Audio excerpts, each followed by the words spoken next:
The test is in four-part, Part 1, Part 2, Part 3, and Part 4. Now look at Part 1. Part 1. We'll hear two students, Jacinta and Lewis, discussing a holiday they are planning in Queenstown, a tourist center in New Zealand popular with young people. First, you have some time to look at questions 1 to 6.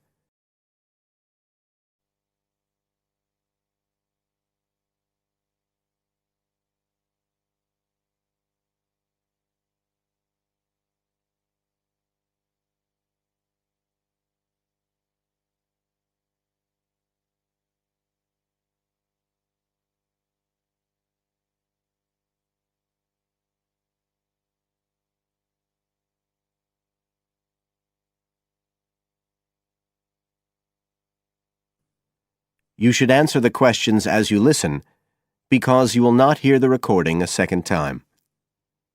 Listen carefully and answer questions 1 to 6.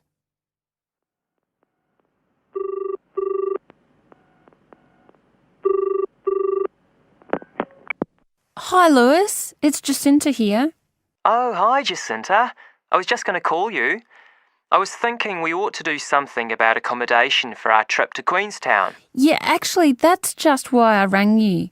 I've been looking on the internet. There was one place that looked okay called Traveller's Lodge, but when I checked availability for January, when we're planning to go, I found it was fully booked. Right. Well, we'd better do something now, I suppose. I've actually got a list up here on the computer. There's one place called Bingley's that looks possible. It's $1975 a night. That's US dollars. They quote all the prices in US dollars. So that's about 26 or 27 New Zealand dollars. That's okay. That'll be in a dormitory, is it? Yeah, they say 8-bed dorms, and the hostel's right in the town centre, and they've got a cafe. They have theme nights every weekend, whatever that means. Oh, you know, like certain sorts of food and music. And people might wear special clothes like that Egyptian evening we went to last year. Oh, okay. What else? They've got a sun deck area, and then all the usual things, internet access and so on. Sounds good. Was there anywhere else? Yeah, a couple more places. There's one called Chalet Lodge, which is just 18 US dollars. That's for a bed in a 12-bed dorm. They do single and family rooms as well. It looks as if it's a bit out of town. Says it's got an alpine setting, a quiet alpine setting. What do you think? Not sure. Oh, but actually it's not far out at all. It says 10 minutes walk from town, so... Oh, and it says it's children friendly. I'm not so sure about that. What about the third place? That's called Globetrotters. Let's see. They do private rooms or 5-bed dorms for $18.50. It's in the centre, just by the lake, and that includes breakfast. Didn't the other two? I don't think so. They didn't mention it, so probably not. Oh, and it says something about a free skydive. Wow. Don't know if I'm all that keen on jumping out of aeroplanes. Oh, actually, what it says is you can win a chance to do a skydive. They give one away every day to one of the guests. Well, if I win it, you can do it. Anyway, do they have room? Yeah, I checked the availability. Shall I go ahead and book there then? Fine. You now have some time to look at questions 7 to 10.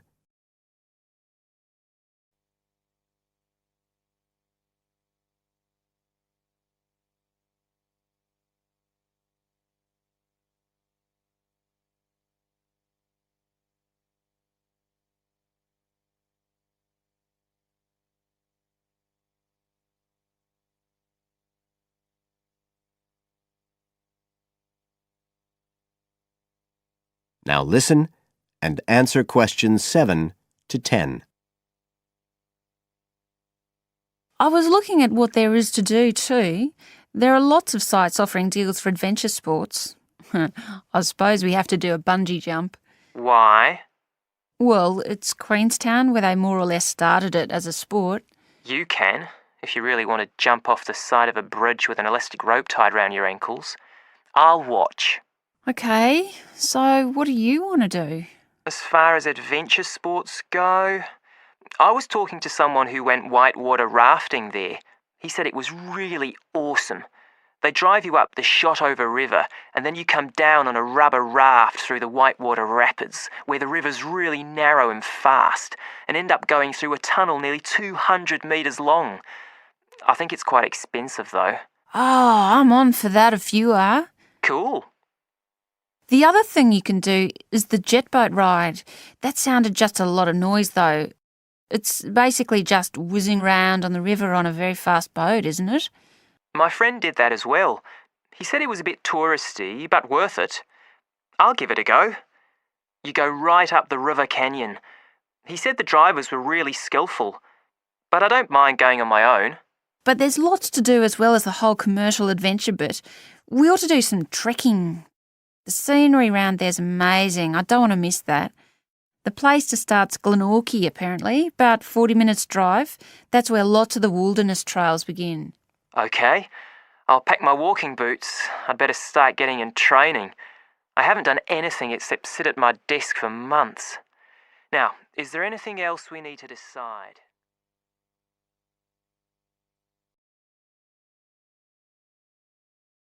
That is the end of part 1. You now have half a minute to check your answers.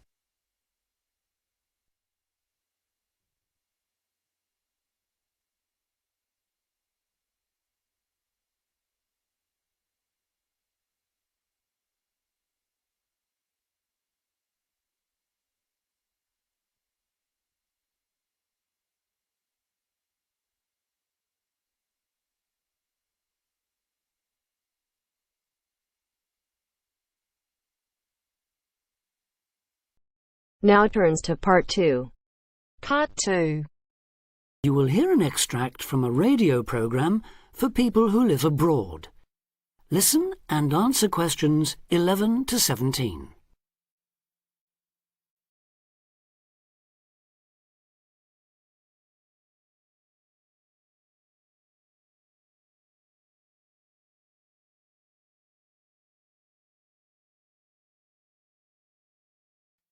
Listen and answer questions 11 to 17.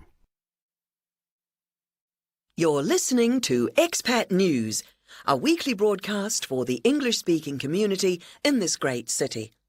In today's programme, we'll be hearing from Tom O'Hara, who's going to tell us about all those different associations you can join. Tom. Good evening. Yes, in a city with so many of its residents born outside the country, it's hardly surprising there's such a huge range of expatriate clubs and societies. And many of these, of course, are aimed at English speakers. So, first and perhaps most obviously, we have the sports clubs, which in some cases field teams in things like rugby and tennis that compete against clubs in other parts of the country or even abroad. You don't have to play at this level to have fun, though.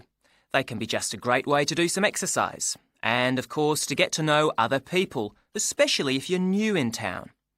The same can be said of the many hobby and interest clubs that have sprung up here.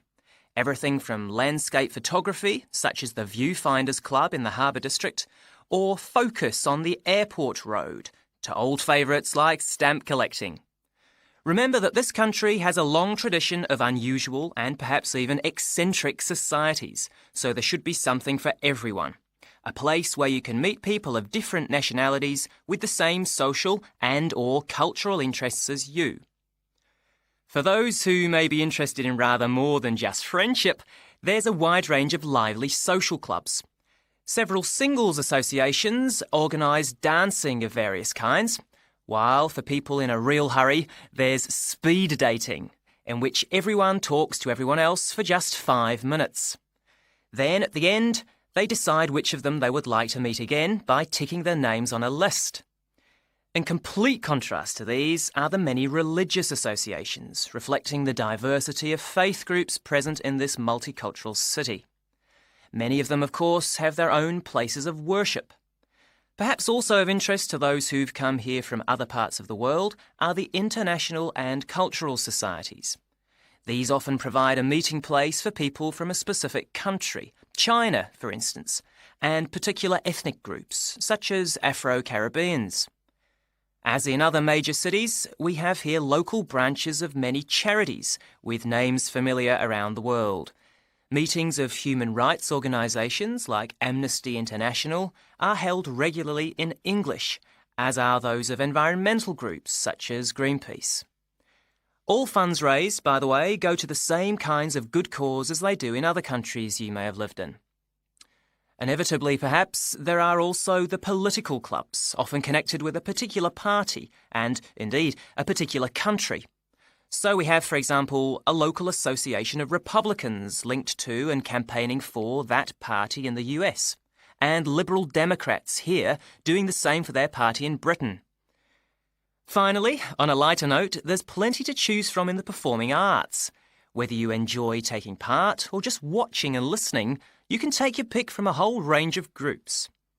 To take just a couple of examples, there's light opera at the Memorial Hall in the city centre, or a very lively amateur theatre company in the Park District. In summer, they give open-air performances of Shakespeare plays, free of charge.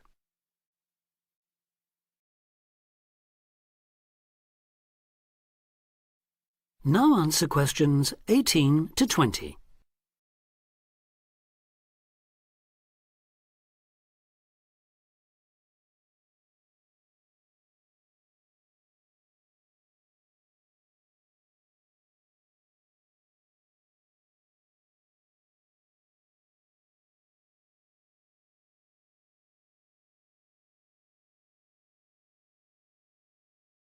Now answer questions 18 to 20.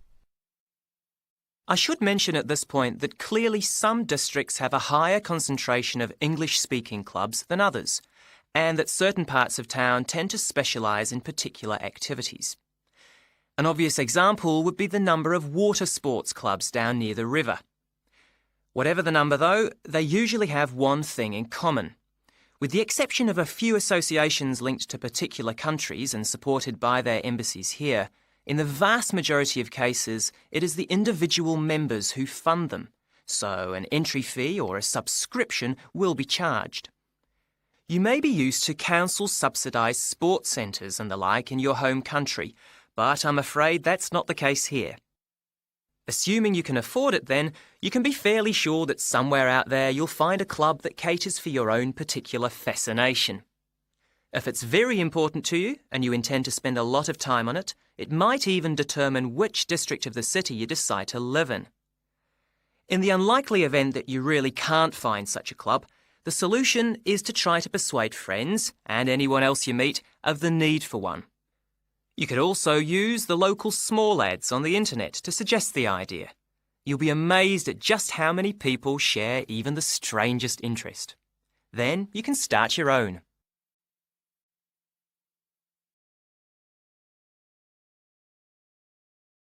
That is the end of part 2. You now have half a minute to check your answers.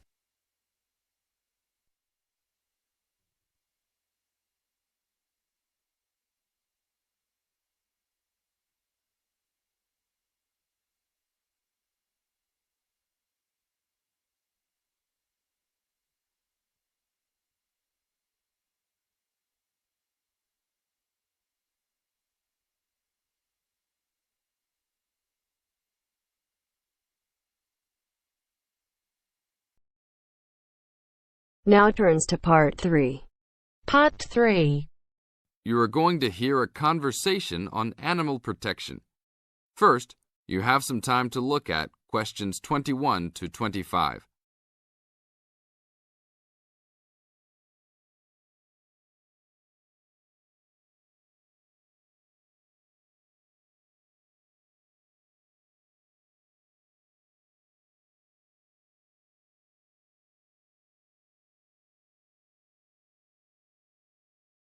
Now listen to the tape and answer the questions.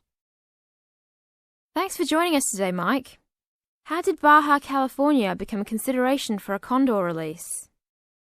Our recovery plan for California condors requires us to re-establish the birds in as much as their former range as possible. Baja, being the southernmost recent range for the California condor, works well in that they were only recently lost from the area, mid-1930s, and considerable habitat still remains. It is very isolated with very few people in the area. The mountains are spectacular, ranging up to 10,000 feet, or 3,000 meters. Our selected release site is at nearly 8,000 feet, 2,400 meters. Mike, how many birds do you envision flying free in this area, Baja, in the future? We will be releasing 4 to 8 birds on a yearly basis and will reconsider the situation when we have 20 birds in the area. What age do the birds have to be before moving them? That's a good question. Typically, we move them at 8 months to 18 months old. Birds are ready to fledge, or leave, from the nest at 6 to 7 months of age. In our current release group in Baja, we have birds as old as 30 months. It will be interesting to see how they behave. I expect that they will want to range more than younger birds and make it challenging for us to keep up. Is there a maximum number of birds a certain area can support? Yes, it's called the carrying capacity for any area, for any species. In our case, our strategy to find that number is to saturate the environment to a level where we determine that the birds are showing difficulty either in finding food, behaviourally, or in survivorship. That level is greatly determined by the availability of food in the area and nesting possibilities.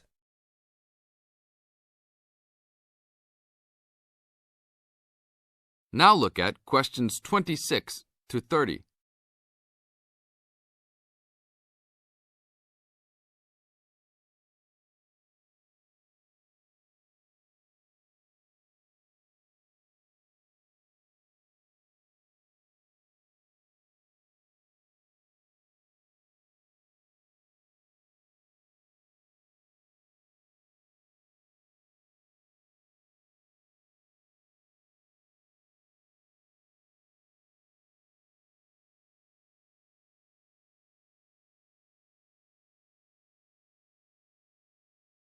As the talk continues, answer questions 26 to 30. What do you hope to accomplish with this release in the long run? I expect that well within 10 years the condors will be flying north and joining birds already released in Southern California. Hopefully we will reach at least 150 birds in each of these populations within about 15 years. What would you say is the biggest contribution to the California Condor program's success? That would have to be the fact that we were able to breed the birds in captivity from the 27 birds we started with in 1987 to the 205 birds we have today. This is thanks to cooperation between the San Diego Wild Animal Park, the Los Angeles Zoo, and the World Center for Birds of Prey in Boise, Idaho. Are there any problems keeping track of and protecting your released animals outside of the US? Nope. We are using radio transmitters and will be using the new satellite and GPS transmitters as well. Which system is better? Using satellites. The advantages over radio telemetry are numerous. It makes it possible to keep up with the bird's flight without being led miles in a matter of minutes. It took the young condor only a week to migrate across the state, and with just radio telemetry, poor weather can keep a plane grounded, and not all roads are accessible to track them on ground. New technology will allow one to be able to track birds that are not accessible by plane. Also, it is a new way to gauge the effectiveness of reintroduction. How so? If a condor transmitter works properly, researchers will get a location every 10 days for about 2 years. Do you see an end in sight for the need to breed condors in captivity? Yes, that would be great. But it will take a while for us to establish the 2 wild populations and make sure that they are sustainable. Part of our recovery is to maintain a captive flock of 150 birds in various zoos around the country as a safety net for the future.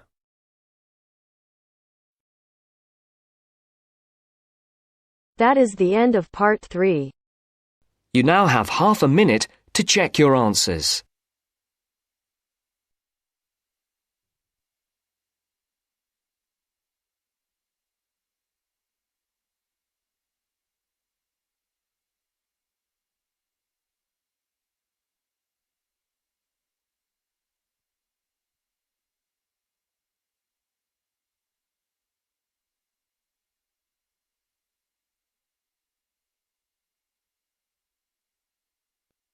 Now turns to part 4.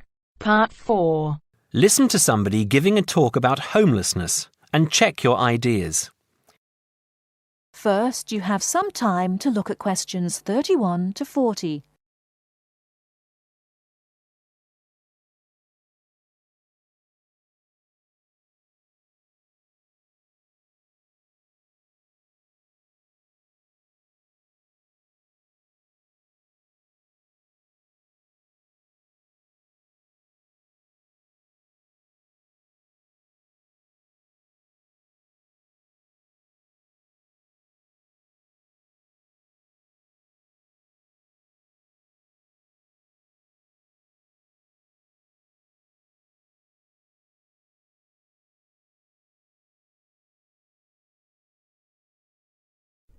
Now, listen carefully and answer questions 31 to 40. Now, I'll start by explaining what homeless means, and it means a little more than simply sleeping out in the street. The people you see in parks and gardens or bus stops and shop doorways are a small percentage of the people that we class as homeless. People are homeless if they are sleeping on the floor or on the sofa at a friend's house. They are homeless if they are sleeping in a hostel or shelter for homeless people. They are homeless if they are sleeping in a car or any other vehicle. We also class people as homeless if they are separated from family or other people that they would normally live with.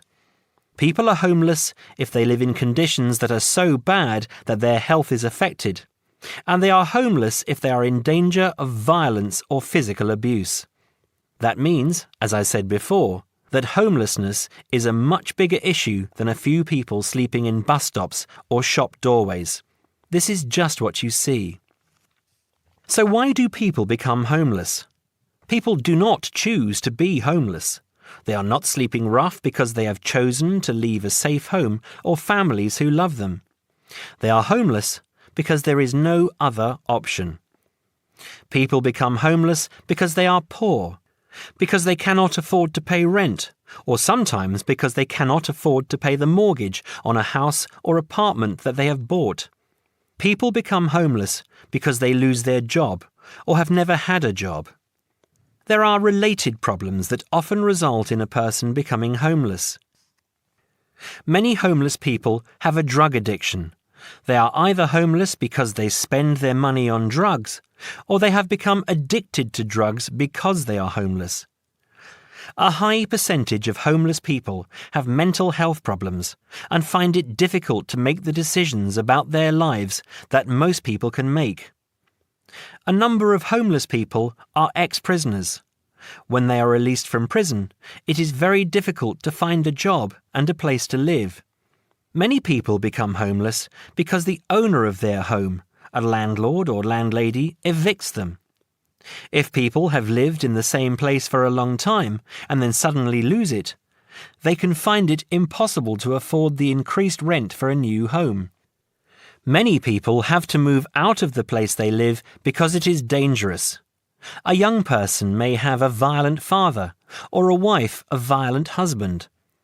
These people are too afraid to stay in their home, and they risk making themselves homeless. Finally, in many parts of the country, there is just not enough housing, certainly not enough housing that poor people can afford. The increase in the value of property has made life difficult for many people, not just homeless people. I'm sure many of you will understand that. So, how do we deal with a problem as big as this? It isn't easy. In this country, people with very poorly paid jobs or no jobs at all receive some kind of financial support. In some cases, all or part of their rent is paid by the government. This helps to stop people becoming homeless. But if you are already homeless, it doesn't help. Most towns, like this one, have shelters for people who are temporarily homeless, but they cannot stay at them permanently. They have to move on after a certain period of time. Some towns have food kitchens where homeless people can get a meal 2 or 3 times a week. The problem is that shelters and food kitchens don't really deal with the cause of the problem. They deal only with the effect. People can stay in a shelter for a while, but it will not help them to find a home of their own, and that is what they need, of course. Now, I'm going to go on in a moment to talk about some of the suggestions that have been made in terms of dealing with homelessness. Ideas for dealing with the problem in a more permanent way. I'll also talk about some of the programs that are in place and are in some cases very successful in other parts of the world. Before that, does anyone have any questions about what I have said so far? That is the end of part 4. You now have half a minute to check your answers.